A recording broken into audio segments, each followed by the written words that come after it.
மக்களே, தோட்டத்தில் வந்து சொல்லிக்கிற மாதிரி பெருசாக ஒரு அப்டேட் இல்லை. ஏன்னா எந்த விதைப்பும் நான் செய்யவே இல்லை. ஏன்னா விதைகளும் என்கிட்ட இல்லை. சரிங்களா, ஏக்கா சீட்ஸ் கொடுக்கலங்கிறீங்களா? விதைகளே இல்லைங்க. சீசன் முடிஞ்சுது. இப்போ வந்துட்டு நிறையா ஜாம்பக்காய், இந்த வாட்டர் ஆப்பிள் இருக்குது, அத்திப்பழம் இருக்குது. இதுக்கு யாரோ ஒரு திருடியா யாருன்னு தெரியல, கண்டுபிடிக்கணும். வந்துக்கிட்டு டெய்லி ஒரு பழத்தை கடிச்சிட்றாங்க. சரி, சாப்பிட்டு போங்க, தொடர்ந்து டேமேஜ் பண்ணாமல் இருந்தால் சரி அப்படின்ட்டு சொல்லிட்டு வந்திருக்கிறேன்.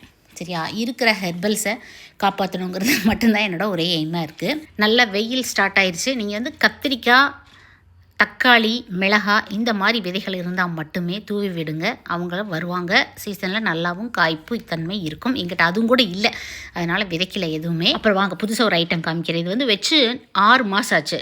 சரிங்களா, இந்த செரி ட்ரீயோட நிழல் வந்து இது மேலே பட்டதுனால சரியாக வராமல் இருந்தது. அவளை கொஞ்சம் கட் பண்ணதுக்கப்புறம் இவள் வளர ஆரம்பிக்கிறாள். இவள் யார்? ஒயிட் ஜாமுன், வெள்ளை கலர் நாவல் பழம். ஃப்ரூட்ஸ் வந்து நான் கட்டாயமாக காமிக்கிறேன். Happy gardening.